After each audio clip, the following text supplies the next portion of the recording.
Good morning. So anyways, wanted to give you a little update on my vertical gardening with the cattle panels. So here it is. Basically just strap the panels together, and it makes it easy to do it with one person. I put in some rebar, bought some 10-foot rebar, cut it down to 5 feet, pounded it into the soil, fairly solid. And I'm going to use some wire ties for cement work to hold it all together. All right, so these cattle panels that I bought from Tractor Supply are, if I can get this thing to hold right here, 34 inches long. So what I decided to do was to put my rebar that's going to hold it on each end about roughly 33 inches apart. So on this bed, which is the last one of these 6, which I'm only doing 3 of them right now, I kind of put it a little bit towards the back so I can plant on both sides. This one over here, pretty much tried to put them in the middle. Of course, it's pushing this one out a little bit. And this one here, I put them in the middle in case I want to put another bed right there and do another cattle panel. And so distance, each one is approximately a little over 4 feet, 4 feet 3 inches right there. And about 4 feet 8 inches over here. You know, gardener measurements. All right, so these I picked up at Home Depot. They're bar ties, and it's a packet like this. And essentially what you do is you use this tool here, which spins. You put it inside, you wrap it around, and then it spins, and it ties the panels to the rebar. All right, so I got one of my cattle panels installed. And as you can see, supported on both sides with some rebar and the wire ties. And measuring it, and it comes out to about 7.5 feet tall. So definitely tall enough for us to walk under. And we will see how this vertical garden works out. All right, so that took probably about maybe 30-40 minutes for me to get out here and do all this. Wasn't too bad, as long as you got the tools and everything ready to do the work. But I got my second arch up, and you can see, so I measured this one here is right about 5 feet. This one here is at about 4 feet 8 inches roughly. And the height of this second one is about 7 feet 4 inches roughly, 2 more inches for the tape measure, so about 7.5 feet. They are pretty sturdy. Moving them around, and they're all wire tied up. Even tied a couple extras in the middle here. So time to start planting and see how good our vertical gardening goes. All right, so I'm back now that I have finished my trellis with the cattle panels. It's time for me to start planting. So I'll give you a look at what I have and how I've prepared my planter boxes. All right, so I've got a couple things here. I've started all of this from seed, and these have been sitting in my grow light for quite a while. I've got some cucumbers here. Then I've got some cantaloupe and some watermelon.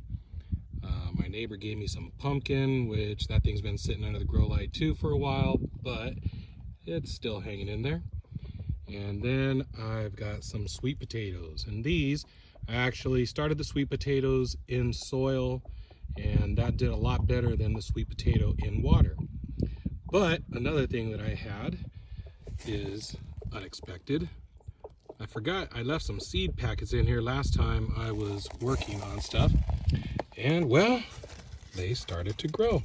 So I've got some lemon cucumber, some broccoli, and some winter squash, and it even looks like some of my cabbage has started, and possibly some okra. So wasn't what I planned. Let's see what else is over here. Some red Reuben basil, some lemon balm. You can see there's some roots growing in there.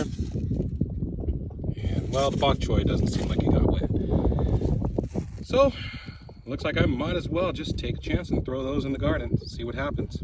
All right, so here are my raised beds, and I make all my raised beds out of recycled pellets. Get a pellet, cut it down, and I've kind of got this basic size going. It's the length of a pellet, and then about roughly 20 or so inches wide. And I don't put bottoms on them. I do hugelkultur.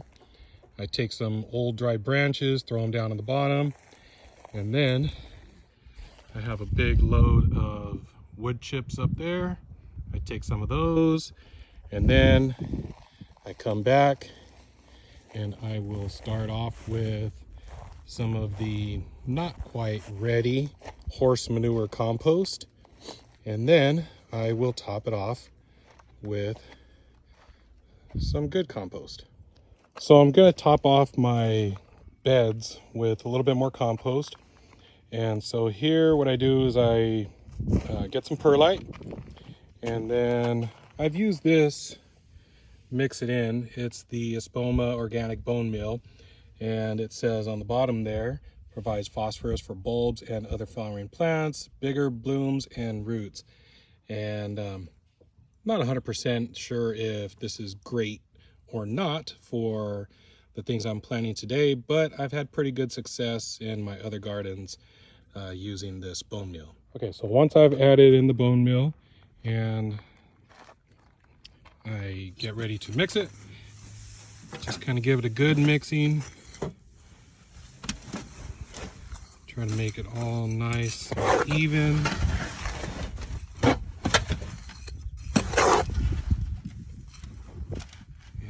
I will go and top off my garden so I can get ready to go. All right, so here is one row with my cantaloupe, and I only spaced them out a few inches apart because I want to keep them next to the cattle panel so that way they can grow up. I also did the same with the watermelon. And one thing I wanted to show over here is the slips from the sweet potatoes. So in the glass, they all kind of grew root bound together. But one way I found to get them apart is kind of shake them and they'll come apart. Okay, so I've separated out my sweet potatoes, and I've got actually probably about 16, but I did 2 rows of 7. Some of the tinier ones I put with the others. And I've never grown sweet potatoes, so I'm pretty sure though that this is going to be too close together. But I only want to utilize one bed for the sweet potatoes. So about to put these in the ground. All right, so far I've got my sweet potatoes in. Enjoying the sunlight out here. Got my watermelon. Got my cantaloupe. And my cucumbers. So one thing that you'll notice is that I do use chicken wire to protect my my beds from rabbits and squirrels and anything else, and yeah, even the chickens. But this one I don't have any chicken wire to put around. So I do have some netting though I'm going to put up, so that way it'll keep them out. All right, so the day is getting close to being over. It's almost 7 o'clock here, and I've pretty much planted almost all 6 of my beds. Over here you can see the netting that I kind of hung up since I don't have any more chicken wire to put around my box to keep the chickens and the dog out. Seems to work. So with the seeds that were growing in my bucket unexpectedly, since this is cucumber, I put some lemon cucumber in there on the other side. Over here, some of the seeds that were growing unexpectedly are red Reuben basil. So some of them were little seedlings, and I sprinkled them throughout here. So over here in this bed, where I had originally put my watermelon, I figured some of these little lemon balm, which were in a packet, had already started to grow.